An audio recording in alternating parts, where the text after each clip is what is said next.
light had stopped working.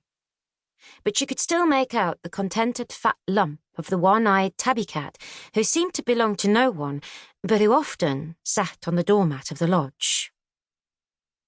Maggie touched his warm fur as she went past.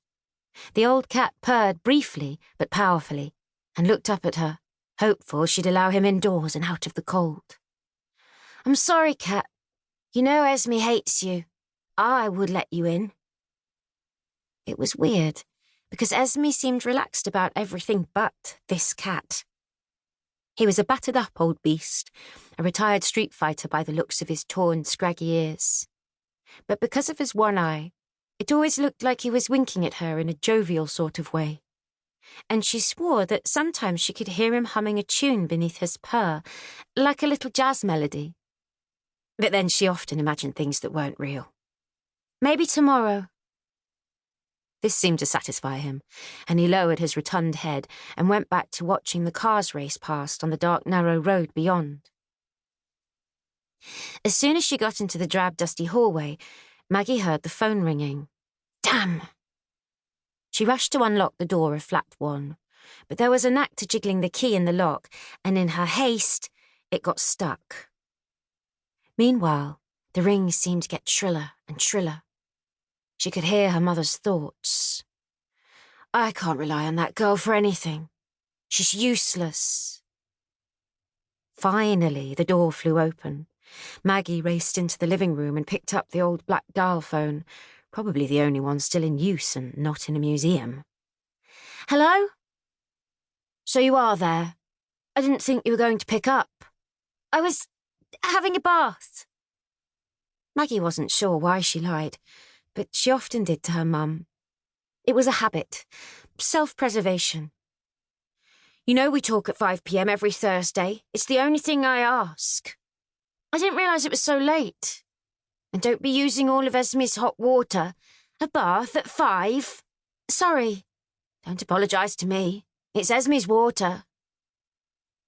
There was a long pause in which Cynthia Brown would be dredging up what the counsellor had told them about how they could try and communicate better with each other. "How's school this week?" she said after a while. "It's great." "And you're enjoying your classes?" "Yes." Now Maggie paused. She had to keep this vaguely believable. "Except maths, and I hate French. But otherwise it's okay." "And you're getting good marks?" "Yeah, pretty good." It could wait till the end of term for her mum to find out the truth. "And you've got friends? It's hard joining a new school in the second year, especially a few weeks into term." She must be reading from notes. "Everyone's really nice," Maggie parroted in response. "Well, that's certainly lucky for you." A little of the real Cynthia Brown, the one Maggie was currently more familiar with, had crept back in. But she was soon back on track. "You would tell me if anything was wrong, wouldn't you? You know you can always talk to me." Maggie sighed inwardly. Why did adults ever even say that? "Okay then. I hate it here. I miss home. I miss the sea. I hate school. I don't have a single friend. And you know what? I don't want one. I'm here in this drab suburban place with my crazy aunt, the one Dad always told me everyone in the family hated, in her tiny flat because you can't cope with the simplest things like getting out of bed and going to the supermarket." Or what if she just said she was finding things hard? What would she get? "I don't think that's a very good attitude. You won't make friends like that. You're very lucky that Esme could take you in. You never think of me," etc., etc.